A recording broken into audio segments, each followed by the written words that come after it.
Olá, periféricos, periféricas. Mais uma edição aí do PerifaCast hoje. O canal aí onde a gente recebe artistas, agitadores culturais, produtores de favela e áreas periféricas, com o objetivo de dar maior visibilidade para esses artistas. E se você é um periférico, entre em contato com a gente, manda teu material para a gente dar uma olhada, dar uma analisada e possivelmente te colocar aí na programação, tá? E em algum momento aqui vai aparecer um QR Code, ali você tem um link para mandar aí o teu material e a gente fazer contato, possivelmente aí para bater um papo, tá? Fica ligado que toda segunda tem vídeo novo no canal. Te convido aí a assinar o canal, acompanhar, ver os vídeos, dar like nos vídeos, curtir e ativar o sininho para você receber as programações, o aviso das programações. E dar aquela força aí para o canal crescer e cada vez mais e a gente poder estar trazendo artistas que você não conhece, artistas mais marginais que a gente tem aí na cidade fazendo um trabalho grandioso e que às vezes não tem muita visibilidade. Esse é o objetivo do canal. Hoje a nossa convidada vem lá do Amarelinho de Irajá. Ela é bailarina, atriz, tem 19 anos. Às vezes eu erro a idade das pessoas aqui. Se apresenta como uma mulher preta e lésbica. Dança, dá aulas na companhia de dança Zona X. Certo? Certinho. Se apresenta em festivais e competições de dança. Atualmente entrou para a faculdade de dança da UFRJ. A UFRJ que é uma das melhores faculdades do país. Nath Carvalho. Isso aí, sou eu. Prazer, viu? Prazer nosso, obrigado por você ter aceitado o convite e ter vindo aqui dividir um pouquinho aí da tua vida com a gente. Muito obrigada pela chamada, eu me sinto muito honrada de participar desse programa. É recíproco. É sempre muito bom estar recebendo novos artistas e uma galera que está empenhada aí em trabalhar e produzir arte aí na cidade. Então, Nath, quando é que a dança entrou na vida da Nath? Olha, conta. 19 anos, né? Uma estrada um pouquinho já no começo, né? Mas eu comecei a dança mesmo por objetivo da minha mãe. Ela... Era um sonho dela? Ela assim falou, não, eu vou fazer, porque eu nunca fiquei parada, eu sempre fui uma criança muito agitada. Aí minha mãe falou, eu vou botar ela pra fazer alguma coisa. Nada melhor, né? Que a dança. Aí, como minha mãe já era ligada dessa coisa de educação física, já fazia essas coisas de academia, né? E tinha uma casa que ela conhecia que já fazia academia lá perto de casa, né? Que a gente mora em Irajá. Aí minha mãe ficava observando, tinha dança lá, tinha vários estilos de dança, tinha balé. Aí quando eu tinha 2 anos, ela falou, nossa, a menina tem que fazer alguma coisa. 2 aninhos? 2 aninhos, já era agitada, já fazia várias coisas em casa, nunca ficava parada, sempre tava rodopiando em casa, não tava na escola, né? Aí a minha mãe falou, não, vou botar essa garota em algum lugar pra dançar. Pra gastar essa energia pra aí. Pra gastar essa energia, né? Porque senão ela vai ficar fazendo várias artes em casa. Eu sempre fui uma criança arteira. Aí minha mãe queria me botar logo na dança, só que era a partir dos 4 anos. Aí a minha mãe falou, insistindo pra pessoa lá, não, essa criança tem que entrar. Aí foi lá, aí depois aceitou. Depois de tanto insistir, minha mãe me botou na dança. Mas antes dos 4 anos, que era o... que era lá o começo, já me botou. Aí eu entrei. Aí, desde os 3 anos, eu tô na dança, no balé, comecei no balé. Aí era o balé clássico, classozinho, tinha as pequenas, a maioria era meninas, só que podia vir qualquer gênero. Aí eu sempre ia lá, era toda terça e quinta. Aí eu ia, fazia lá, eu não me E lembro. tu curtia? Na verdade, eu não era muito dessa área, sabe? Eu queria fazer alguma coisa, mas eu não queria ficar parada. E como o balé é muita disciplina, é muito, você tem que ficar aqui 5, 6, 7, 8, mas as crianças são soltas, né? Eu não queria ficar assim, eu queria ficar junto, correr, fazer um monte de coisa. Criança. Criança, né? Muito agitada eu. E eu queria jogar bola, na verdade. Eu queria muito jogar bola, queria ficar na rua, não queria ficar só num lugar, num espaçozinho. Mas aí eu fiquei. Aí eu fui pro balé, aí depois começou o jazz, que era com as garotas mais crescidas. Aí foi, só que eu realmente não curtia muito. Eu realmente falei, mãe, me bota no futebol, deixa eu fazer alguma coisa. Mas aí eu continuei e eu gostava, meio que gostava, porque era o lugar que eu não me sentia presa, que eu podia soltar realmente a minha energia, eu podia conversar com as pessoas, mas eu era uma criança muito tímida. Eu não falava com ninguém. Apesar da energia... Apesar da energia, que eu era muito enérgica, eu não falava com ninguém, eu ficava muito na minha, porque eu tinha muito medo, receio das coisas. Mas aí eu continuei na dança e aí minha mãe falou, não, essa criança não tá soltando tanta energia aqui, precisa de mais coisa. Pô, o negócio era, era turbinado, então. Era então. turbinado, porque mesmo fazendo balé, mesmo dançando, em casa eu também ficava zanzando por aí o tempo todo. Aí eu já tava na escola, né? Então era escola, dança, aí minha mãe me botava na natação no final do ano. Aí eu nadava também. Aí eu fazia no final do ano natação, porque parava o balé. Aí eu nadava, aí depois do final do ano, eu voltava pro balé de novo. E sempre eu fazia espetáculo no final do ano, porque era dança, aula normal. Aí chegava em agosto, era tudo treino para apresentação, que a gente se apresentava na Lona Cultural lá de Vista Alegre, que é lá em Irajá. E depois a gente começou a se apresentar lá no Teatro da UFRJ, do Fundão.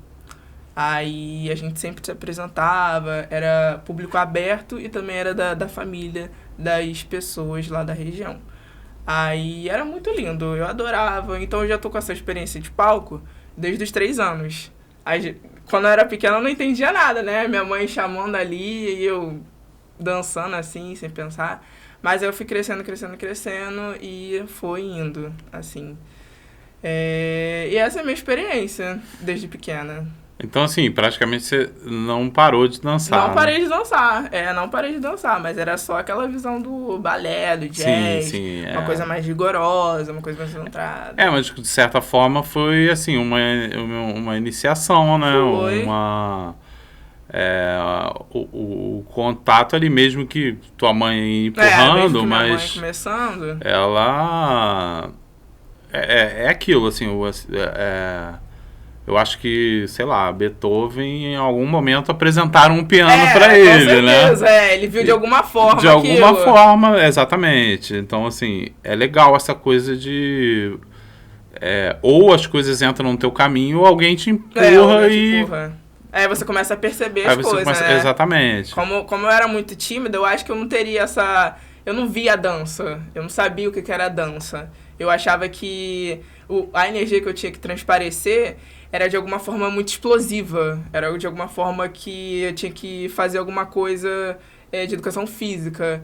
Porque na minha escola não tinha. Então eu tinha que jogar isso, porque a minha escola era muito... Vamos sentar e ficar e prestar atenção. Eu nunca fui disso. Eu sempre tinha que fazer várias coisas ao mesmo tempo.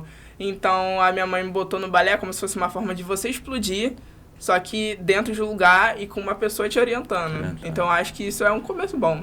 Sim, ela foi estratégica. Ela pensou em mim.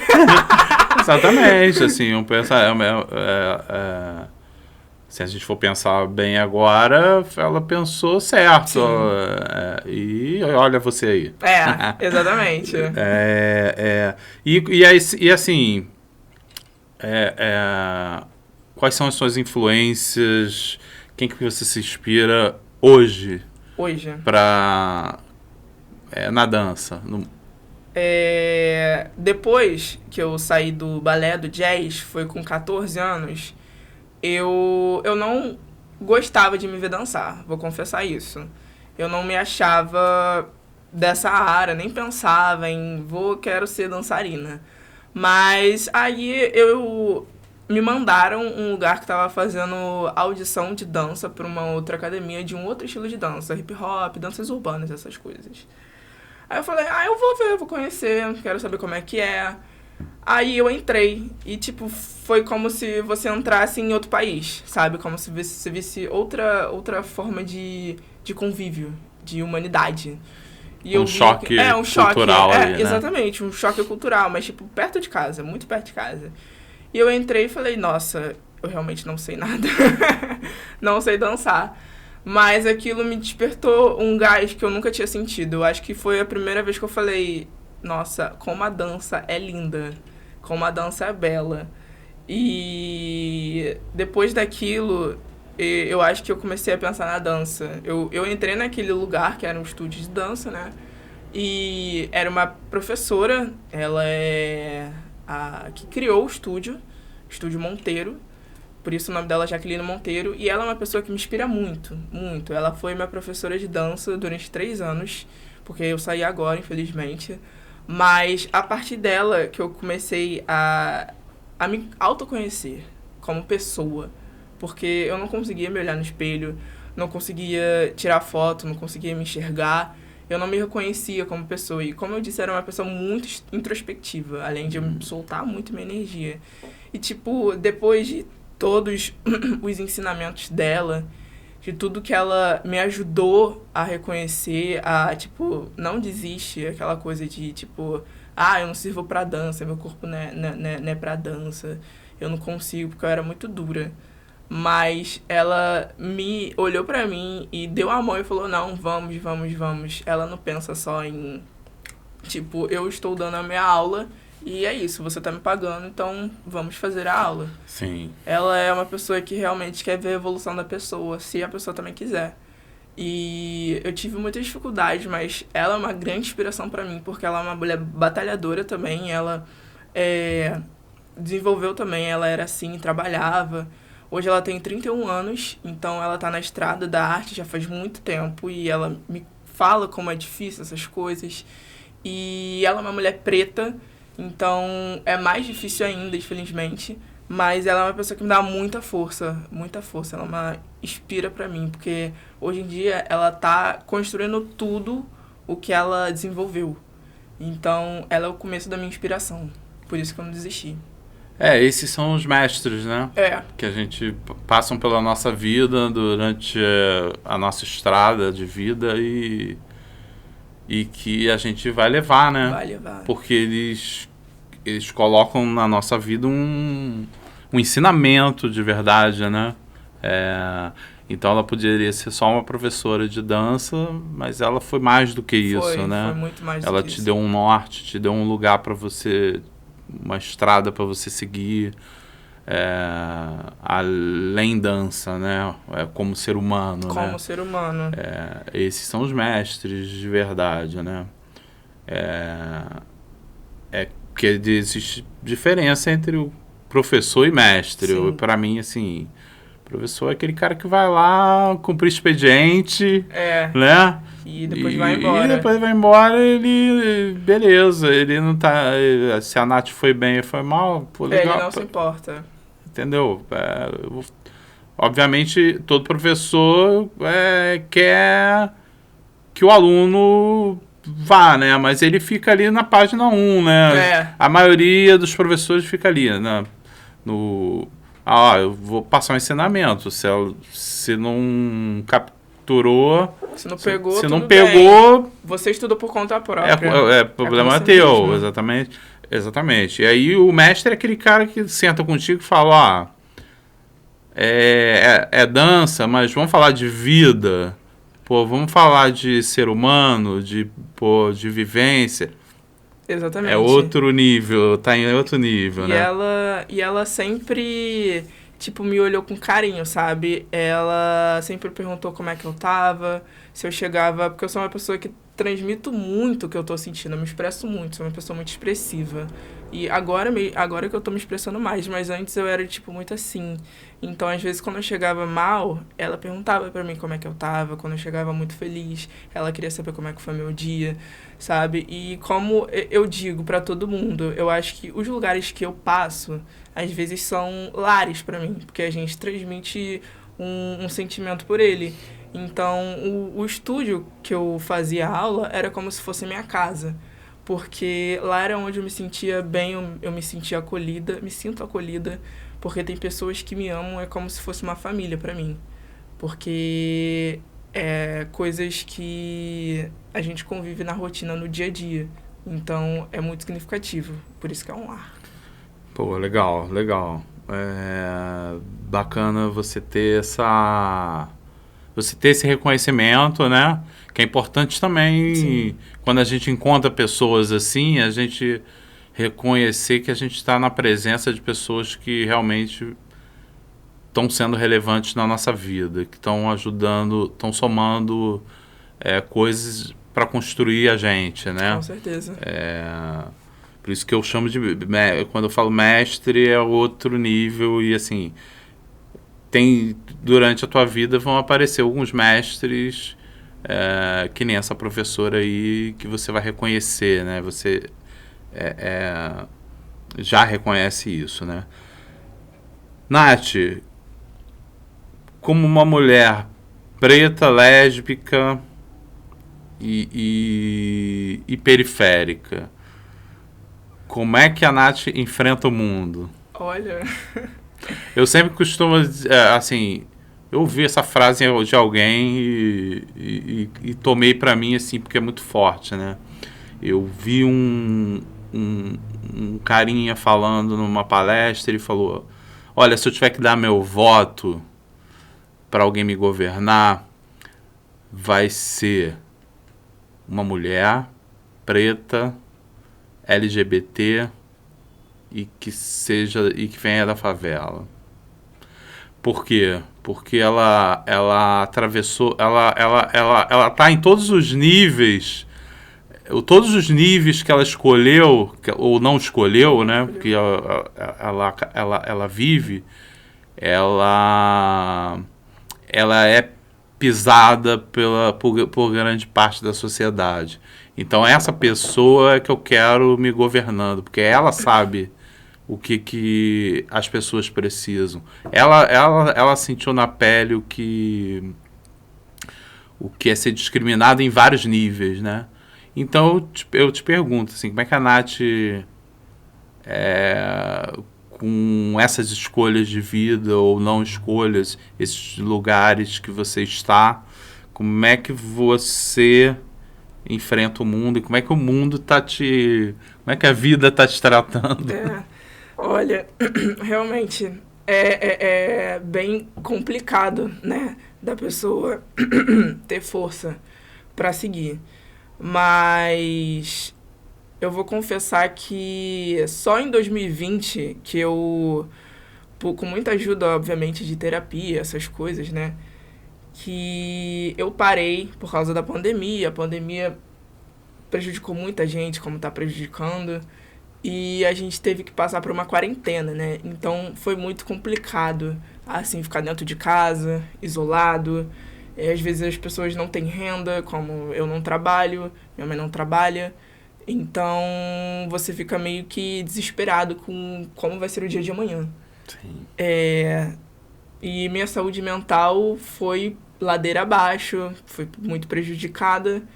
Mas eu acho que esse prejudicial, pra mim, me acarretou em pensar sobre mim como pessoa, porque eu não me enxergava como uma pessoa preta. Eu não sabia quem eu era, sabe? Eu demorei muito a me conhecer. E apesar da minha mãe, ela é uma pessoa branca e meu pai é uma pessoa preta, então eu sempre ouvia da minha mãe, tipo, ah, não, você é uma pessoa branca, ela não entende muito sobre essas questões, né? E eu vou compreender, né, por causa da geração dela, de como ela viveu. E meu pai, ele é uma pessoa que não tem muito conhecimento, então a gente não conversa muito sobre essas coisas. Então, eu realmente tive que me conhecer sozinha, por conta própria e com a ajuda de outras pessoas. Então, quando eu comecei a pensar do tipo, quem eu sou? Parei pra pensar. E eu comecei a me perguntar, me questionar e começar a me informar com os outros, do tipo, todas as coisas que eu passei, todas as coisas que eu já ouvi, pela questão da minha raça, da onde eu vim, eu acho que aconteceram coisas comigo que eu fico perguntando por que aconteceu, sabe? Por que eu fui olhada daquele jeito? Por que me trataram daquele jeito? Aí eu comecei a perceber, nossa, como as coisas agora estão batendo, estão fazendo sentido, sabe? E eu comecei a entrar muito em parafuso, muito em choque. Porque é aí que a gente descobre que você não tem culpa de nada e que as pessoas que têm olhares, assim, né, racistas. Então, é muito um choque dessa questão, desse meu lado. E quando eu me reconheci também como uma mulher lésbica, foi muito antes, eu sempre me vi assim, também foi muito difícil, porque essa questão de... Desde criança, eu sou assumida pra mim. Nunca foi uma questão de tipo, eu vou me assumir pra não sei quem. Eu me sinto à vontade e é isso, sabe? Eu nunca vi, não é assim comigo. Nunca foi uma questão a se pensar. Então, mas muitas pessoas têm essa questão do lado da homofobia, da LGBTfobia. Então, quando eu era menor, eu me vestia como eu queria, sabe? Uma criança que não tem olhar julgador, né? As pessoas não nascem julgando os outros. As pessoas nascem inocentes. O que põe na cabeça do outro é os pais, ou a escola, ou é uma pessoa que já vem com a mente enraizada, sabe? Daquele olhar prejudicial. Então, sempre, desde criança, eu me vestia de uma maneira que eu me sentia à vontade, mas as pessoas começam a julgar, tipo, você tá vestida como um menino, você se comporta como um menino. Já começa a pensar em outro tipo de gênero, sabe? Se você não se comporta de uma maneira mais comportada, mais vestidinha, com vestido, você não ri, você tá junto com os garotos, você é muito hiperativa. Eu sempre fui uma criança você hiperativa. Você joga bola. Exatamente, você joga bola, sim, entendeu? Você sim, corre. Sim. Então, eu sempre fui muito olhada desse lado mais masculinizado. Então, se as pessoas me olhavam com esse lado masculinizado, eu ia pro lado masculinizado. Eu me sentia como um menino. Mas... E eu comecei a ficar assim. Eu comecei a entrar nessa questão de caixa, como eu falei. De tipo, vou ficar numa caixa porque se as pessoas estão me olhando como menino, eu vou ser um menino. E eu me sentia confortável com isso. Então, eu comecei a agir como menino, mas eu acho que não foi por influência. Eu me olhava como menino. E essas questões foram indo com o tempo, mas eu já sentia atração por garotas, essas questões, mas foi dificultando, porque as pessoas realmente começaram a me julgar dentro de escola. Eu não podia, às vezes, me aproximar dos meninos porque ficavam reclamando. Isso chegava em casa e minha mãe brigava comigo, minha família brigava comigo, tipo, por que você é assim? Então sempre teve essas questões de, tipo, todo mundo me botar numa caixa do gênero masculino, sabe? Sem me perguntar, tipo, como você como você se sente, de que modo você se enxerga. Então eu meio que fui arrastada por um lado. E meio que fui... Tinha gente, obviamente, que me respeitava, que não pensava assim. Mas eu fui eu falei para minha família na terapia. Porque eu acho que é um lugar acolhedor, né? A terapia. Só que tem muitos terapeutas que têm essa questão de LGBTfobia, botam um lado da opinião dentro da consulta, e eu acho isso muito errado. Né? É estranho. É muito estranho. Mas meio que eu fui também julgada dentro da terapia, e apesar disso acarretou outras coisas e várias coisas, mas eu acho que mesmo com as opiniões de fora, eu tentei não me internalizar com isso. Eu tentei acreditar na pessoa que eu sou uma mulher independente do que as pessoas podem pensar, independente do que eu for vestir, eu sou uma mulher, eu me sinto como uma mulher cis. E, infelizmente, a gente tem muito essa questão de feminilidade, né? Que as mulheres têm que transmitir a feminilidade, tem que ser muito vaidosa, tem que ser muito... essas questões, né? Delicadas. Comportamental. Existe um padrão comportamental, se você não for... se você sair dali, aí tem alguma você coisa errada. é estranho. Você é estranho, você não é isso, você tá fingindo. Então, eu tive muito problema em relação à feminilidade, que eu tô me tentando desenvolver agora, né? E eu acho que a dança foi um meio muito de me ajudar. Só que com essa questão de descobrir a mulher que eu sou. Porque eu não conseguia dançar por questão de, tipo, eu não sei rebolar, eu não vou rebolar porque vão me achar estranha e essas coisas. Mas aí depois com essa pessoa com essa mestre que me ensinou, né, que me ajudou, eu fui saindo, parando, me questionando, por que você não vai rebolar? Por que você não pode rebolar? Você vai continuar sendo quem você é, sabe? Independente disso. Se eu for usar um salto alto, se eu vou dançar com salto alto, por que você vai se sentir estranho dançando de salto alto? Você vai continuar sendo a Natasha que você é. E você pode também ser outra pessoa que você não é. Porque a dança é isso. A dança não é questão de você ser só essa pessoa. Você pode ser o que você quiser. Você pode performar o que você quiser. Então, se você quiser performar uma mulher, você performa. Se você quiser performar um homem, você performa. Se você quiser performar um artista de circo, performa. Não tem muito essa questão. Mas, tipo, essa visão do, tipo, feminilidade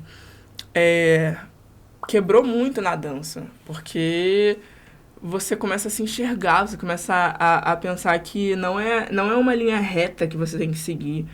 Você é um leque, você pode ser quem você quiser. Então, eu descobri isso e é assim que eu construo. Eu sou uma mulher e eu transmito... Tem dia que eu sou assim, tem dia que eu sou desse jeito, como todo ser humano. Eu acho isso muito importante, da gente não pensar somente em um ponto, da gente pensar em vírgulas. Bom, eu fico feliz de você ter descoberto, aberto essa janela, né? Que é um sentimento assim de... Você abre uma janela e você olha, caramba, tem alguma coisa aí fora que eu não sabia. E de estar se reconhecendo quem você é, né? Porque a sociedade, ela faz isso com a gente. Quando você começou a respirar, a partir do momento que você começou a respirar fora da barriga da tua mãe, cara, começaram a te enquadrar. Exatamente. Essas instituições todas da sociedade, a família, escola, igreja. Blá, blá, blá, blá.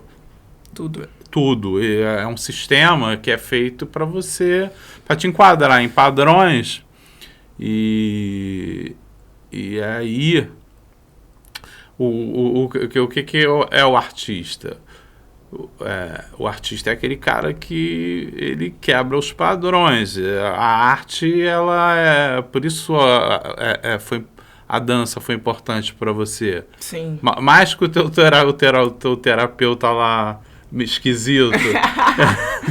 Eu não sei, alguém que trabalha em analisar a mente da pessoa, a primeira coisa que ele tem que chegar é com a mente dele aberta, né? Aberta, sem julgar os outros e apontar. Exatamente. Né? Mas o lugar do artista não é um lugar compactado. Não é esse lugar da sociedade, olha, você tem que ser assim e ponto. O objetivo do artista não é esse. Pode até ser. Depende de cada um, Depende. Né? O cara pode ser artista, se considerar artista e produzir uma boa arte sem quebrar padrões. Mas eu acho que a arte, ela já, por si só, ela já tá aí para os padrões serem quebrados, né? Aquela coisa que a gente estava conversando antes, né? Quando a gente vê alguém dançando, independente de... Pode ser sambando, pode ser um balé, pode ser um break. Aquilo te hipnotiza, porque é um corpo em movimento. Então, a função da arte não é ficar num quadradinho, Não. né? Justamente, pelo contrário, me interessa muito a arte que ela esbarra em locais proibidos. Exatamente. Proibidos. Do jeito que as pessoas olham, julgam. Pelas essas instituições todas que ficam moldando a gente a vida inteira, ou ficam tentando, né? É o patrão, a empresa, é a família, é a escola, é o governo, é a igreja. É você mesmo. É muita gente tentando te moldar, entendeu? Por isso que é muito difícil as pessoas... E aí, por isso que eu falo que eu fico feliz por você ter descoberto essa janela cedo, porque às vezes tem gente que passa uma vida inteira sendo moldado por essa porrada de gente, né? E nunca se encontra, nunca se acha, né? Nunca se reconhece. É como se a pessoa criasse uma barreira, um muro, né? E ela não consegue mais quebrar. Tem tanta pedra, pedra, que ela não consegue mais olhar para o outro lado e se junta com a sociedade toda. Barreiras e paredes que foram construídas em volta dela. Exato. Não foi ela que construiu, não foi ela, né? Porque a pessoa não quer ser assim. Exatamente. A pessoa não escolhe ser assim, sabe? Então eu acho isso muito complicado. E uma coisa que também me dá muita força para continuar, que eu olho as pessoas e fico, tipo, muito feliz, é que tem pessoas que têm um talento incrível, tem, sabe, força, pessoas que têm alguma deficiência, sabe? Tem alguma deficiência física e estão lá. Outro dia eu vi um vídeo de uma menina que estava dançando com salto alto, estileto, e ela tinha um braço amputado. E só isso, mas eu vi ela dançando e, tipo, eu achei a coisa mais bela do mundo, sabe? Porque ela está ali, feliz, fazendo a sua arte como todo mundo, e ela tá ali, entendeu? Ela não desistiu pela tanto de coisas que provavelmente também ela já deve ter escutado, escuta, e as dificuldades que ela passa, mas ela tá ali, demonstrando o que ela gosta, o que ela ama. E não vai impedir, nada vai impedir. E outro dia também eu vi uma menina que ela se acidentou, ela machucou a coluna vertebral, e ela estava dançando sentada a coreografia, sabe? Não é por conta de uma questão que você não pode pensar de outra forma, sabe? Que você não pode fazer, que você não pode reproduzir, que você não pode... que você tem que parar. Então, se você, às vezes, tá mal ou tem alguma dificuldade, peça ajuda, eu acho, e pense...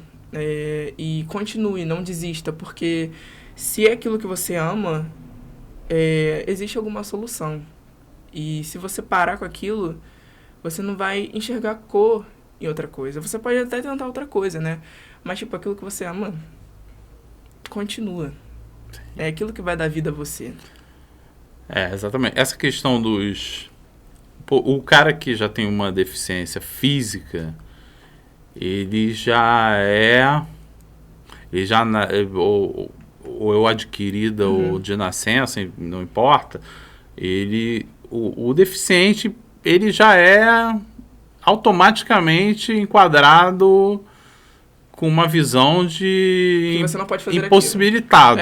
Exatamente. Entendeu? É um cara que é limitado. Limitado. E aí precisa criar lei para as empresas contratarem o cara. A sociedade é tão cruel que a gente precisa criar leis para proteger pessoas que estão fora que estão fora do quadradinho ali deles, né? Sim.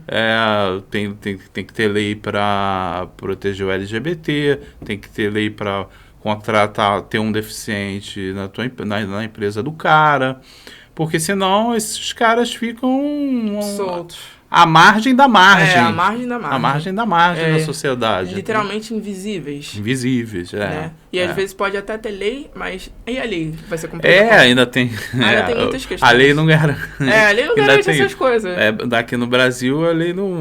tipo, a gente foi conseguir a lei aquela da homofobia agora... Mas vê aí, pessoas trans sendo mortas, pessoas trans sendo espancadas, pessoas LGBTs sendo expulsas de casa, e pra onde vai? A gente não sabe. E pessoas agora, 2022, vindo a público e se declarando odiosos com pessoas que são diferentes. Ou seja, se a gente voltasse lá no tempo, lá como a gente estava conversando lá no 200 mil anos atrás, antigamente, eles iam falar, pô, vocês criaram problemas pra caramba, hein? Pra tudo. Pô, a gente, né, a gente é primitivo, mas, pô, tô vendo aqui que vocês complicaram mais, vocês não desenvolveram nada. É isso, assim. Se a gente tivesse contato com os nossos antepassados lá atrás, eles iam ver que a gente complicou mais a vida do que solucionou as coisas. As coisas, entendeu? Bom, mudando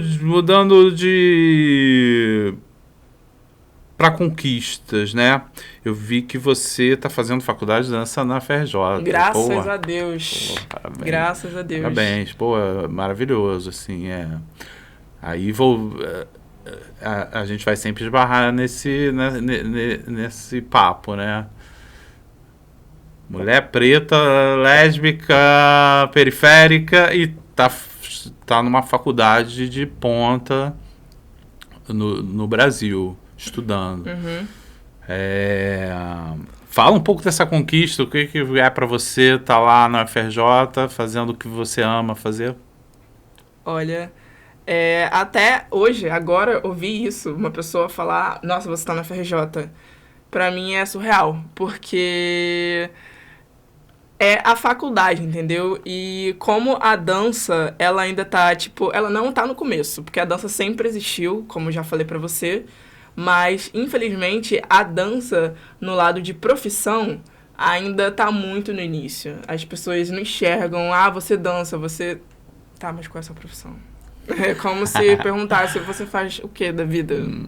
Dança não é profissão, arte não é profissão. É um hobby, né? É um hobby, né? Tipo, atriz, você é atriz e... Tá, mas... Qual é a sua renda? Sim. Sabe? Problema do artista. As pessoas veem muito essa questão de... Infelizmente, né? Porque é muito difícil também conseguir dinheiro através da arte. Mas no ensino médio, né? Como eu já pensava, não, quero ser da arte. Tá, o que eu vou ser da arte? Você é atriz. Tá, você é atriz e dançarina. Então vamos juntar os dois. O que eu posso fazer de faculdade? E, faculdade não existe. Só existe a FRJ, que é federal, e não tem mais nenhuma. Então você só tem uma opção. Ou você entra lá, ou o que você faz? Não vou... Às vezes as pessoas não têm condição de pagar uma faculdade particular, né? Eu não tenho condição. Então, ou você faz faculdade para você estudar, ou você vai fazer o quê? Você vai ter que fazer outra coisa. Porque não dá para você ficar parada. Então eu fui, né? Fiz o meu pré-vestibular, eu estudava e dançava ao mesmo tempo, né? E, pra mim foi muito difícil, porque dentro de casa, ninguém fez faculdade. Minha mãe, ela fez até o ensino normal e parou, e começou a trabalhar. Meu pai, ele fez até o fundamental, mas aí não conseguiu. Então ele trabalha até hoje, mas ninguém, vamos sentar e conversar, tá? O que você quer? Sabe? Ninguém tem essa orientação. Então eu tive que aprender na escola. Graças a Deus eu tive professores que me ajudaram. Só que mesmo assim, eu não entendia, porque eles não vão dar o tempo todo deles pra gente, né? Falar, explicar. Então, eu estudava e eu fiz meu pré-vestibular em 2019, que eu acabei a escola. Só que como eu não tinha base de nada, assim, era muito novo pra mim, né? Porque eu acho isso meio desesperador, quando uma pessoa sai do ensino médio e já tem que partir pra faculdade. Você tem que pensar lá o que você quer ser. Se você não pensar agora, você vai perder um ano da sua vida e vai pro outro ano e... Não, tá perdendo tempo, vamos correr atrás. O mundo é muito desesperador. A vida parece que é muito desesperadora, mas não é. Parece que a gente tem que ter 20 anos e já a gente ter casa própria, a gente já tem que pensar no... Tá, você vai ter filho quando? Você não sei o quê, tem que sair da casa dos pais. Não, sabe? A gente tem que respirar. E pra mim foi muita pressão em cima, sabe? Muita pressão de todo mundo. Só que eu não prestei atenção. E foi. Aí veio a pandemia, né? E foi aquilo tudo, um massacre. Então, durante a pandemia, eu tentei, vou tentar fazer o meu pré-vestibular de novo. E foi muito difícil pra mim, porque a saúde mental já tava lá naquele nível e você ainda tem que ter força pra estudar, ainda tem que ter força de tipo, como é que vai ser o dia de manhã, como é que a gente vai conseguir dinheiro pra fazer as coisas. Aí beleza, mas eu fui tentando estudar com a ajuda das pessoas, tinha amigos que me ajudavam a estudar, porque não tinha como também pagar um pré-vestibular. Aí eu fui e falei, não, eu tenho que conseguir, porque tipo, a dança é meu objetivo. Eu preciso dançar, eu preciso continuar nisso. Então, eu vou estudar e vou fazer o que eu quero. Era difícil? Pra mim era impossível? Talvez, porque não tinha ninguém ao meu redor que tinha feito a faculdade. Então, mano, todo mundo falava, você tem que passar 8 horas estudando pra você conseguir entrar numa faculdade federal. Eu falei, eu não sou assim. Como é que eu vou passar numa faculdade federal se eu não sou 8 horas estudando assim, comendo um livro, não sei o quê? Minha mãe sempre falava, você tem que estudar, você tem que estudar. E tá. Mas eu estudava e já começava a ficar desanimada, mas aí tá. Aí, quando foi no dia do vestibular, eu falei, eu tenho que confiar em mim. Porque se eu não confiar em mim, por que eu tô aqui? Eu posso ter passado poucas horas estudando, eu posso estar desanimada, o mundo pode estar acabando, mas eu quero passar numa coisa que eu amo. Eu quero continuar a fazer o que eu amo. Então, eu preciso ter confiança em mim. E, tipo, eu entrei lá naquela porta e falei, eu vou dar o meu máximo, mesmo que eu não entenda nada da prova, eu tenho que dar o meu máximo. E, tipo, foi isso que eu fiz. Eu entrei naquela porta nos 2 dias e saí daquela porta e falei, eu confio em mim até hoje. E foi isso, foi um percurso de 2021 que foi passando, aí eu olhava todo dia, ficava muito ansiosa. E o que eu só queria era passar naquela faculdade, porque de tanto que eu ouvia falar, de todas as inspirações que me falavam sobre ela, era isso que eu queria. E foi passando, e eu ainda continuava confiando em mim. Aí chegou no segundo semestre, que eu, graças a Deus, recebi a notícia que eu tinha passado na faculdade de dança. Eu acho que foi, tipo, a melhor coisa que aconteceu na minha vida, sabe? É como se todo o esforço que você fez, toda a luta que você passou, tudo que você ouviu e todo o desânimo que você teve foi dado ali, sabe? Então eu fiquei desacreditada, eu tô me tremendo até agora. E eu falei, mãe, eu consegui passar numa faculdade federal por dança. E, tipo, foi muito bom, foi muito intenso. E, obviamente, tem todos os problemas que uma faculdade federal tem, né? A dificuldade, a falta de investimento que o governo dá. Mas, tipo, só de estar lá e ter pessoas que também querem aquilo que você quer, estão juntas, passam pela mesma dificuldade, pessoas de baixa renda, pessoas pretas, pessoas periféricas. Então, acho que isso é muito importante, porque se você está se sentindo sozinho num lugar, você pensa em desistir logo. Mas se você está perto de pessoas que também estão se sentindo sozinhas, desorientadas, mas todo mundo tem objetivos, estão unidas, você vai passar por aquilo. E é isso, a gente está numa época que desmotiva muito, que a gente não tem força para nada, nem para fazer o que a gente gosta. Mas tem pessoas naquela faculdade que estão me inspirando, que estão me dando força para pensar, tipo, é isso que você quer? Então vamos. E é isso, sabe? Eu acho que essa faculdade está me dando muita visão de maturidade, de profissionalismo. Mesmo eu tô no primeiro período agora da faculdade e a gente tá por remoto, então é muito difícil, sabe? Mas eu acho que é tudo um passo a passo, pé por pé. Uma estrada que tá bem no começo, mas é isso que a gente quer, né? É isso que a gente tem que passar. Pô, muito legal, assim, já me emociona ver você contando, né? Você, assim, é muito jovem, né? Uhum. E parece muito... Quando eu recebi teu release, assim, que a Raquel me passou o teu release, eu vi ali a forma como você escreveu.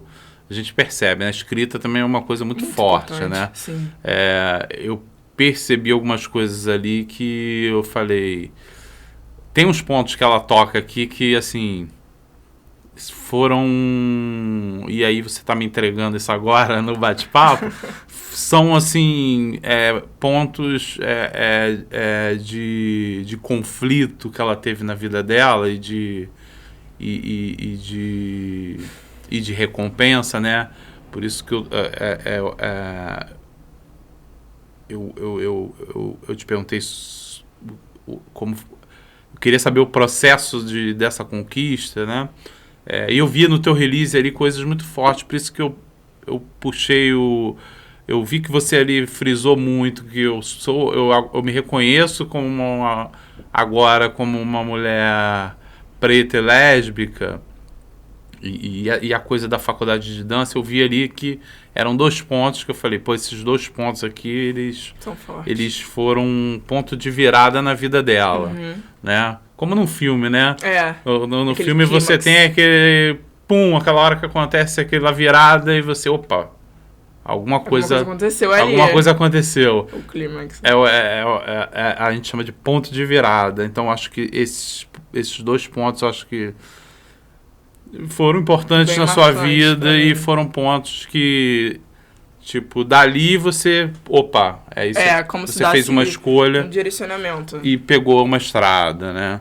Então, a faculdade de dança, assim, quando eu vejo alguém contar essas histórias de sucesso e de conquista e de que batalhou para conseguir as coisas, ainda mais sendo uma pessoa tão nova assim como você, eu fico muito emocionado e é inspirador para mim, apesar de eu ter mais do que o dobro da sua idade, é inspirador para mim, assim, a gente não se inspira só olhando para os de cima. Não. A gente se inspira olhando para quem está mais abaixo também, né? E aí, quando eu falo mais abaixo, não é porque eu estou te colocando abaixo de mim, não. Para mim, todo mundo está em condição de igualdade. Uns sabem mais sobre algumas coisas, outros sabem menos sobre algumas coisas. É a vida. Tenha certeza que eu vou sair desse bate-papo aqui, mas... Eu vou ganhar alguma coisa. Eu tô ganhando já, batendo esse papo contigo, né? Então, assim, muito legal você tá lá e de certa forma, a tua história, você tá sendo recompensada por tudo que você passou, muito internamente, do jeito que você falou, mas é isso, né? A vida é isso. A vida é conflito o tempo todo, né? Interno, externo, e aí você é isso, ir conquistando, não desistindo, conquistando coisas, trazendo coisas novas para sua vida. Daqui a 5 anos, provavelmente você vai estar com outros objetivos a conquistar ou já conquistados. E, pô, vai ser muito legal ver você depois formadinha lá e fazendo o que você gosta, o que você quer, né? E aí me fala, o objetivo com a dança... Aí você iniciou... Quando eu te fiz a pergunta da conquista, você já iniciou com um problema. Qual? Que você já falou, o mercado é muito difícil, blá, blá, blá. Toda a questão que todo artista tem. Pois é, e aí, como é que você vê o futuro disso, desse teu projeto? Como todo mundo sabe, eu sou muito nova, 19 anos, então, sabe, ainda tem muita coisa a se pensar. Não, eu não tô te esforçando nada. Não, que isso? É assim, eu só quero saber se você tem um planejamento. Você pode também não dizer pra mim, não sei o que eu vou fazer amanhã, mas... Não, mas é isso. Tipo, às vezes as pessoas realmente não sabem o que eu vou fazer amanhã. Mas é muito importante da gente, artista, já pensar, meu objetivo com isso, e o que vai ser. E eu vou confessar que as coisas são bem recentes, né? Como eu tô fazendo. Mas eu comecei a pensar na minha vida com 18 anos, né? Porque a gente 18 anos, já começa a pensar, tô maior de idade, e agora? Preciso arrumar um emprego, preciso de dinheiro, preciso fazer não sei o que, preciso estar estudando. Então a gente já começa a ficar desesperado. Mas também não é assim, sabe? Olha a sociedade aí olha pressionando. A sociedade já pressionando, entendeu? Mas graças a Deus eu tenho a minha mãe e ela me ajuda. É muito difícil, mas a gente se ajuda. E eu comecei a pensar. E, tipo, eu nunca fui uma pessoa que pensava mais em mim. Eu sempre penso nos outros. Eu sempre tento ajudar os outros. Então, com outras pessoas falando, tá, Natasha, e você? Quando que você vai se olhar? Aí eu falei, é verdade, eu tenho que me olhar. Tenho que pensar em mim. Aí eu comecei a pensar em mim. Tá, o que eu vou ser? O que eu vou querer fazer? Eu quero fazer faculdade? Tá, vou fazer faculdade. Vamos então tentar. E, tipo, eu quero muito continuar com a dança. Eu quero muito demonstrar minha dança pra todo mundo, porque esse é o meu objetivo da dança, né? Eu quero me tornar famosa, não quero me tornar não sei o quê. Obviamente, eu quero expandir o mundo, eu quero viajar o mundo. Mas eu acho que se as pessoas gostam de me ver, sentem algum impacto positivo na minha arte, né? Eu acho que eu tô fazendo o bem. Eu tô propondo o que eu quero. Eu gosto muito de ajudar as pessoas, então eu quero ajudar as pessoas com a minha dança. Eu posso ajudar as pessoas de uma forma na saúde mental, na saúde física, né? Porque ajuda muito o corpo. Então eu quero associar isso tudo. Meu objetivo é ser uma dançarina, né? Profissional, como a maioria quer. E eu tenho uma visão do tipo levar a arte brasileira, aprender sobre a arte brasileira e demonstrar em outros lugares, tipo na Europa. Na Europa tem muito essa questão de clássico, tem muito essa questão de contemporâneo. Eu tenho muita vontade de aprender contemporâneo, mas eu quero muito levar, tipo, passinho, quero muito levar o brega funk, o samba, quero levar pra lá, quero levar pra outros lugares, quero dar aula, sabe? Quero aprender, quero misturar tudo. Então, eu acho que isso é muito importante. É o que eu tô aprendendo na faculdade, sabe? Eu acho que não existe certo e errado pra dança. Não existe, você é daqui, você tem que fazer isso aqui. Você é daqui, você tem que fazer isso daqui. Vamos juntar tudo. Eu acho que a união leva o crescimento. Leva o crescimento interno e externo. Leva a força. Então, eu tenho muita vontade de viajar para outro lugar, conhecer e passar. Troca-troca. Troca. Troca-troca, né? Eu acho isso muito importante. E eu gosto muito de conhecer pessoas, conhecer estilos diferentes. Então, é isso que eu quero, sabe? E também como atriz. Eu tenho muita vontade de subir em palcos, sabe? Eu me sinto bem, sabe? É como se você ligasse a chave. É como eu escuto. Você não você não entra no palco e começa. Você começa do lado de fora. Então você já tem que pensar do lado de fora. Você já tem que respirar, se preparar do lado de fora. Numa apresentação de teatro, numa apresentação de dança, você já tem que estar preparado, respirando 5, 6, 7, 8. Então, quando eu tô no palco, eu só penso naquilo. Eu esqueço o mundo. Sempre foi assim. Eu esqueço tudo. Eu tô com um problema, eu esqueço. Porque lá é um ambiente de terapia, onde eu me sinto à vontade. Então eu tenho muita vontade de expandir, sabe? De fazer uma pessoa que tá ali na plateia, pode estar lá no final, lá. Eu quero divertir você. Eu quero fazer o seu dia bem, sabe? Eu quero te deixar bem com isso. Eu quero que você esteja aqui sentado, prestando atenção em mim. Tipo, nossa, eu tô aqui, eu tô feliz por estar aqui. Eu acho isso muito importante, sabe? Eu quero que uma pessoa ame e que não desvalorize, como é desvalorizado, a arte hoje em dia. Eu acho isso muito importante. A minha conquista é fazer o mundo ao meu redor melhor. Pô, bacana, muito interessante essa tua visão. Eu expandiria esse pensamento para não só, assim, beleza, você está usando também como a arte como terapia, né? Uhum. E é. Yeah. Ela é terapia não só para você que está produzindo, mas também é terapia para quem está consumindo, né? Então, assim, a arte é poderosa por isso, né? Ela quando você sobe no palco, você esquece do boleto, esquece do problema de casa, do teu parceiro, da tua parceira, os problemas que você está tendo ficam do lado de fora. É quase impossível o artista levar para a produção dele, no momento de produção, a problemática. E quando ele leva de uma forma que ele transforma ele usa aquilo para transformar aquilo em alguma coisa que vai ser visto por alguém e vai ser admirado, vai surtir algum sentimento, né?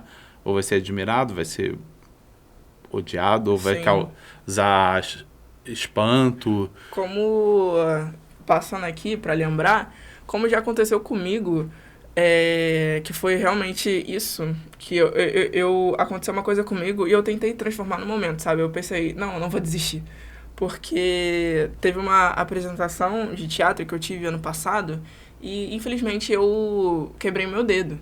Eu bati lá no palco e tal. Na apresentação? Na apresentação, tipo, literalmente...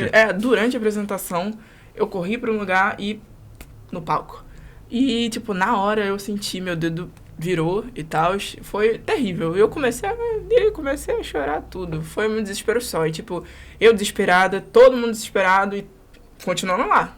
A ação. E todo mundo assistindo lá no teatro. Mas aí todo mundo perguntando, o que vai acontecer? Eu falei, não, eu vou continuar. Mas você estava se apresentando, estava em cena, se apresentando para um público. Em cena, me apresentando para o público. E você continuou. E, tipo, eu com meu dedo virado, eu chorando, lágrimas escorrendo, e eu falei, não posso desistir, porque, tipo... O show não pode parar. O show não pode parar. E foi isso, sabe? Aí eu começo a pensar nessas coisas, foi muito difícil para mim. Mas, tipo, eu pensei naquela hora, o que eu vou fazer? Tá doendo, mas deixa eu transformar a dor, então, no sentimento que eu posso transmitir ali na cena, no palco, sabe? Uau, e às vezes no público, às vezes causa um sentimento de estranheza, como você disse, ou do tipo, será que é aquilo mesmo que tá acontecendo? Sabe? Como se fosse um jogo em cena. Pode crer. Sabe? Eu acho isso muito interessante. Obviamente, todo mundo tem seu limite. Não é pra, mesmo que você tenha quebrado o braço, batido a cabeça, continuar. Não é assim. Mas, tipo, se você aguenta, se você tá disposto, brinca com isso em cena. Sim. Sabe? Obviamente que depois foi um sufoco. O depois. O depois é depois. Depois é depois. Mas vamos trabalhar no agora. Vamos Sim. pensar no agora. Foi isso que aconteceu. Uau, você é maravilhosa, cara. Tem um filme do Tarantino, não sei se você já assistiu, Django Livre. Já? Então, tem a cena que o Leonardo DiCaprio, não sei se você conhece essa história, na hora que ele descobre a trama dos caras lá na mesa de jantar, que ele dá o soco na mesa e eles rendem os caras e... ele dá um soco, ele quebra uma taça e a mão dele fica ensanguentada. De verdade. E não estava no roteiro.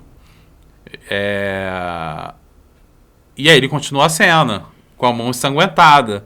E aí ele passa a mão depois no rosto da escrava com sangue. Ele se aproveita daquilo pra jogar. E coloca na cena, entendeu? Exatamente. Então, assim, o cara cortou a mão, tá sangrando pra caramba, e ele continuou a cena e ele ainda criou. Ele desenvolveu com aquilo. Pega aquela mão sangrando e passa no rosto da escrava. Exatamente. Aí você fica tipo, será que é real? Não, pra quem tá vendo, você acha que tava no roteiro, tipo, isso é o roteiro, né? Cinema. Depois aí depois quando você descobre a história, o cara continuou a cena, como que ele usou aquilo como elemento criativo dentro do que ele estava fazendo ali. O diretor malandramente não cortou, mano, deixou rolar. É muito isso que aconteceu contigo, né? Me remeteu a esse episódio do filme. É muito impressionante, assim, porque isso é ser artista, né? É você preocupada com em entregar o teu espetáculo, é preocupada com o teu público. E aí, o que é um dedinho quebrado, né? O que é um dedinho quebrado? Você ainda tem mais meia hora de cena. Pô, maravilhoso isso, maravilhoso. Pô, a gente precisa de mais artistas assim como você, entendeu? Pra mim, a arte é isso aí também, é sofrimento. Eu comentei com alguém aqui em algum episódio de que a, a, a arte que vem do sofrimento, o artista sofrido, ele entrega muito mais pro público dele do que um outro artista que legal, minha vida tá de boa aqui e tal. Eu acho que o artista sofrido não, ele quebra o dedo em cena e vai, entendeu? Então, assim, pô, muito legal esse teu relato o teu jeito de encarar a arte, né? Eu acho que você já é uma artista por natureza, assim, já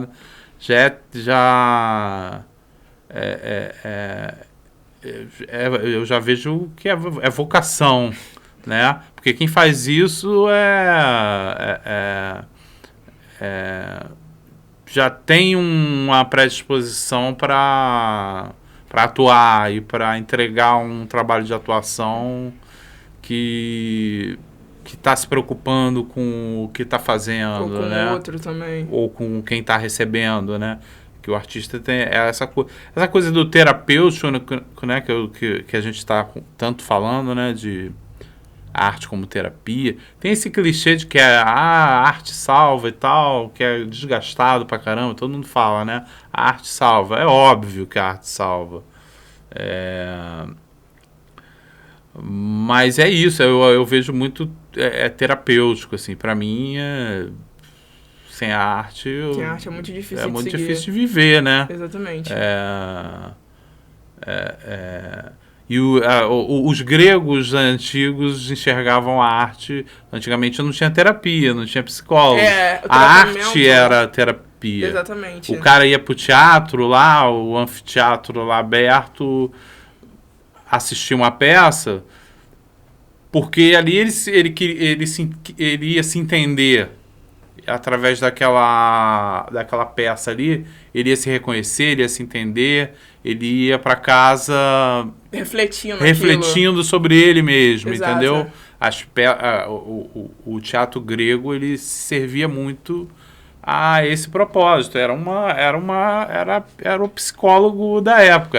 Porque né, antigamente, como era visto, né? Como era visto o tratamento de pessoas que tinham algum transtorno mental, sabe? Alguma deficiência. Era um bagulho horrível. Exatamente. E aí a arte, ela era vista mesmo como terapia. O cara ia pra lá, pô, tô mal, pô, vou assistir uma peça. Vou ver o cara lá tocando um instrumento. A procura pela arte não era só entretenimento, que hoje é muito isso, né? A gente, vamos no cinema, vamos filme se entreter. Vamos se distrair, exatamente. Vamos ali, liga um streaming ali, vamos assistir um filminho. Não, cara, pra mim é muito grande, é muito maior do que isso, né? E é isso, assim, eu acho que nesse ponto a gente se alinha muito. Eu vejo muito a arte como terapêutica para quem está fazendo e para quem está assistindo. Com certeza. É uma função, por isso a função do artista tem uma responsabilidade, né? Tem. Você tem uma relação boa com teus pais? A minha mãe, ela convive diariamente comigo, ela que me ajuda sempre. Desde pequena, ela sempre foi minha responsável e ela sempre me guiou nas coisas, sabe? Ela me orienta bastante. Ela é uma pessoa que ela fica 24 horas por dia em casa, sempre cuidou de mim desde pequena, sempre me deu atenção e eu prezo muito isso hoje. Pelas coisas que ela faz por mim, porque eu acho que se não fosse tudo que ela fez, eu não seria uma mulher forte. Eu não seria uma mulher batalhadora, porque eu acho ela uma mulher muito batalhadora, muito mesmo. Ela já passou por muita dificuldade, passa por muita dificuldade, E por isso, tipo, eu tô olhando aquilo diretamente, pelas coisas que ela passa. Porque ela só tem a mim pra falar. Ela só tem a mim pra se apoiar. Então, tipo, eu tô vivendo aquilo sempre. Então, eu sei como é difícil a vida. Como é batalhadora e como é sufocante.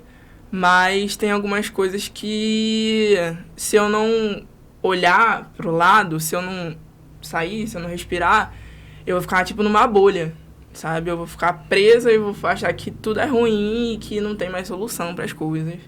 Mas eu acho que é isso, sabe? Eu acho que a nossa rede de apoio não é somente aquilo que a gente tem chamado como é visto, na verdade, como é visto como família. Às vezes família é nossos amigos. Às vezes família é, tipo, uma pessoa que você encontrou na rua, que você conheceu, sabe? Eu tenho muito essa questão de, tipo, família de sangue. Não, família não é somente de sangue. Família é aquilo que você pode confiar no outro, é aquilo que você pode ouvir o outro.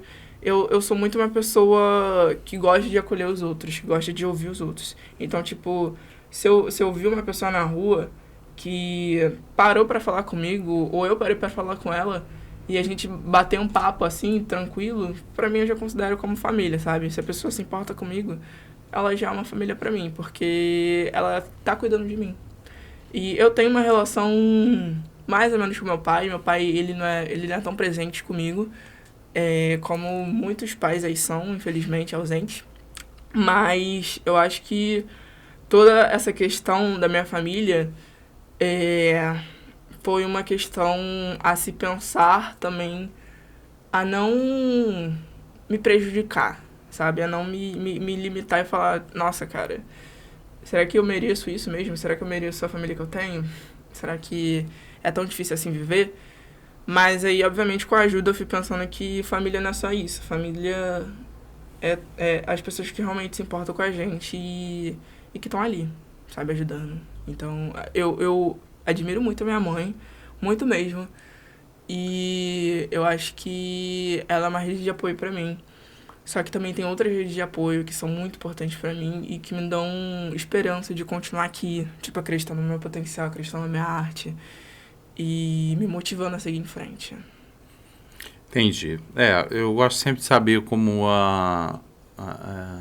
essa relação familiar, porque é parte da nossa vida, causa impacto, às vezes positivo, às vezes negativo, e é da vida, né? E como é a tua relação lá com a tua comunidade? Aí, lá, o ambiente de lá, Irajá não é um lugar, vou confessar que não é um lugar que tem muita arte, assim, espalhada naquele bairro que tem, tipo, né, Zona Sul, que tem teatro em todo canto, não sei o quê. Mas eu acho que, pelo meu grupo de dança, Zona X, eu acho que a gente criou um espaço lá, naquele bairro, que as pessoas agora estão olhando, nossa, aqui é capaz de desenvolver arte, sabe? Aqui pode ser um lugar que as pessoas parem e olhem a arte, que pode existir numa área de periferia, que pode existir numa área de comunidade, que, tipo, a comunidade não é só vista como um lar que é perigoso, que as pessoas não podem entrar, que precisa ficar de olho em todo mundo, né? Porque, infelizmente, as pessoas têm essa visão de comunidade arriscada, que não sei o que, vou levar tiro a qualquer hora. Não é isso. Não é isso. Eu acho que todo lugar pode ter uma arte, qualquer tipo de arte, entendeu? E o nosso grupo pensa assim, que pode vir gente de todo lugar. Eu acho que todo mundo, se quer e se acredita em você, tem uma chance. Então a gente dá chance pra todo mundo, vindo de qualquer lugar. E a gente costuma levar a arte realmente nesses lugares, sabe? Que as pessoas não acreditam que elas podem entrar. E a gente procura fazer evento. Tem a favela do Acari, que é ali perto, sabe? Lá também tem cultura. Infelizmente as pessoas não vêm, mas lá tem muita cultura naquela região. Então eu acho isso muito importante, da gente começar a propagar a arte para esses lugares, sabe? Mostrar que a arte pode ser valorizada nesses lugares, que tem muita gente boa naquele lugar. Eu conheço muita gente boa ali. E às vezes eu tô passando por lá e as pessoas me reconhecem, você é lá da Zona X, não sei o quê, você dança muito, às vezes me chama para dançar ali, às vezes eu troco conversa com as pessoas, às vezes eu, bora marcar um treino, dançar ali na rua, ali para as pessoas verem, para as pessoas, sabe, muita gente fica admirada, tipo, nossa, você é daqui, você dança, não sei o quê.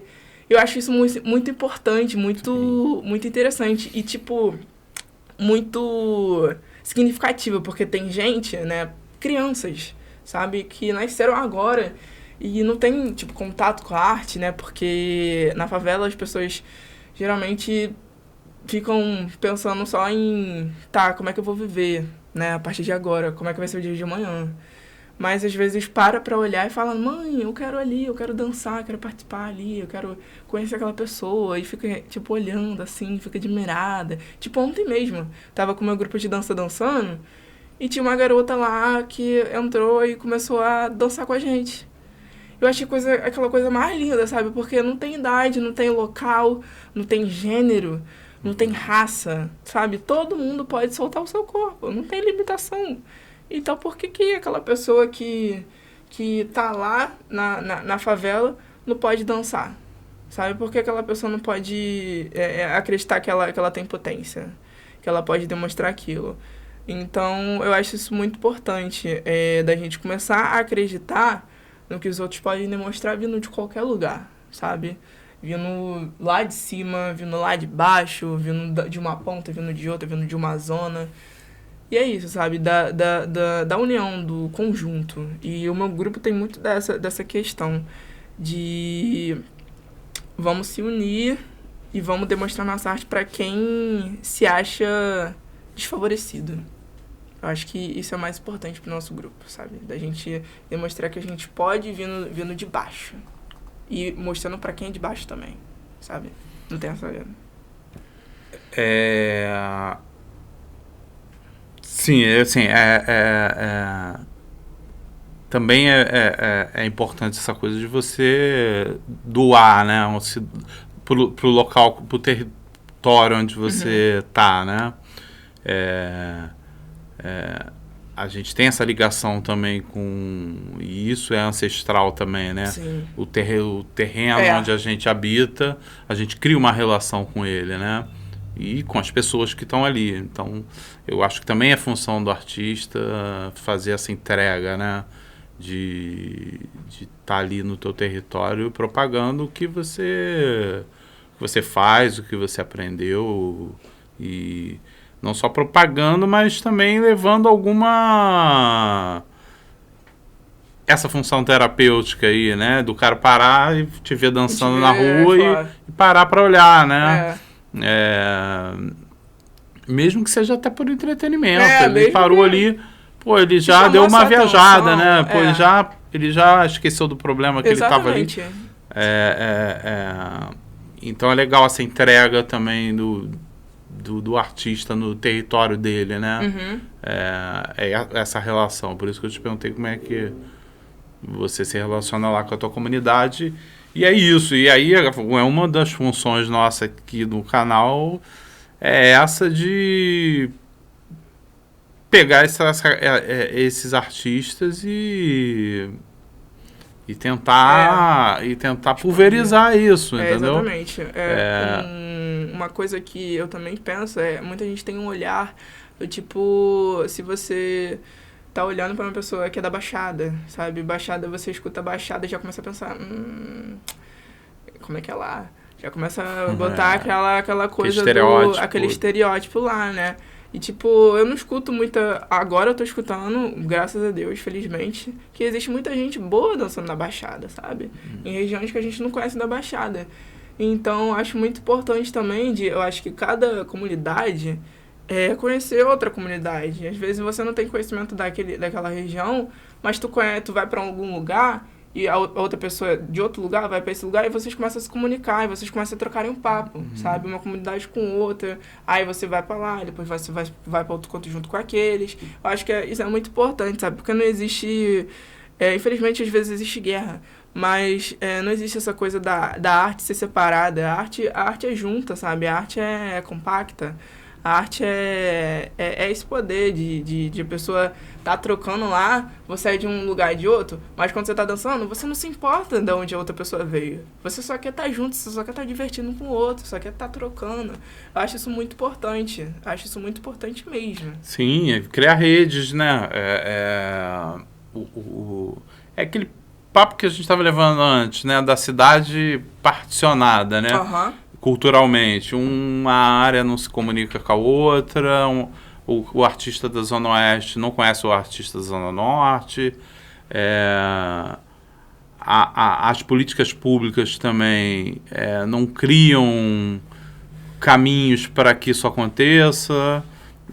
Então, assim, eu acho que se perde muito com isso, né?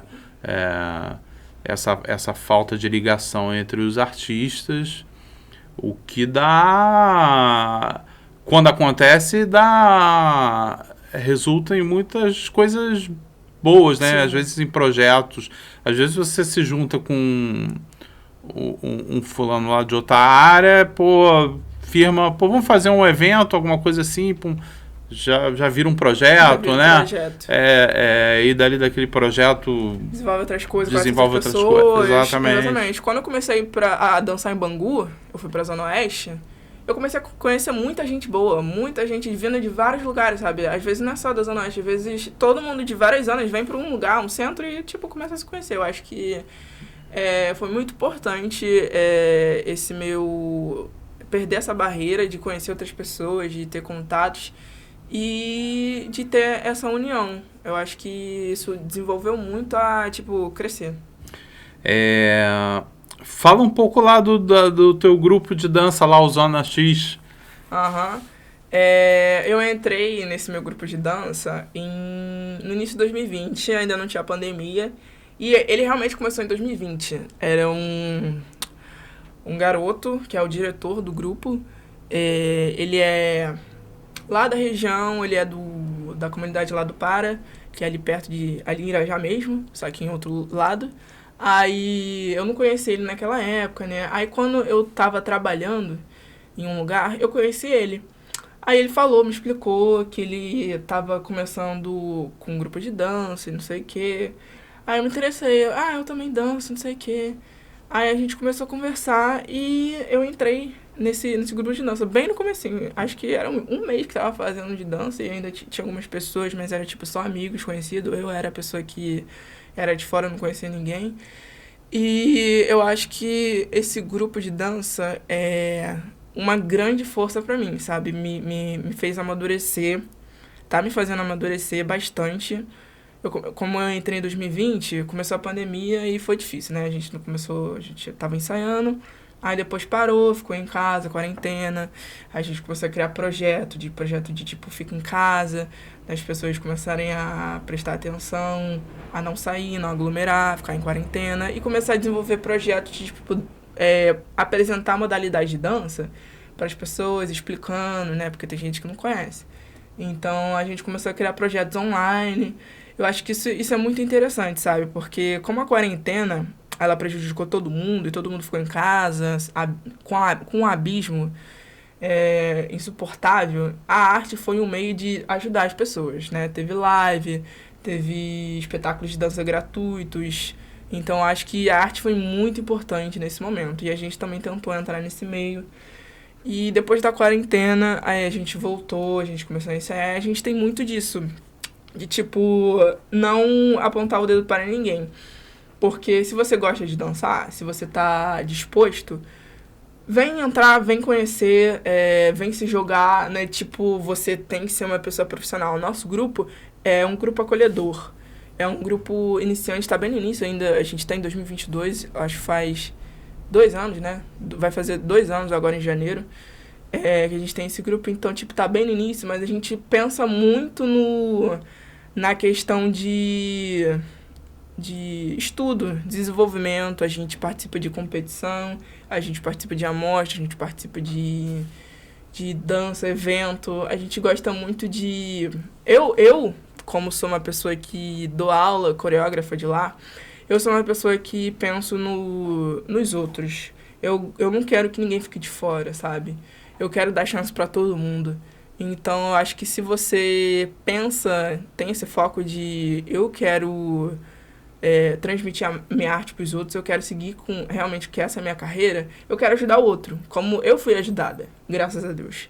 Porque às vezes as pessoas não têm dinheiro pra ir pra uma academia, pra ir pro estúdio, pra fazer aula em workshop, sabe? Então, eu acho que o nosso grupo, como ninguém paga nada, eu acho que tem esse lado muito acolhedor, muito essa visão de ver o outro, de poder estender a mão do outro, ter um tempo e ajudar o outro, sabe? Ajudar o que é menos favorecido, que não acha que não tem chance.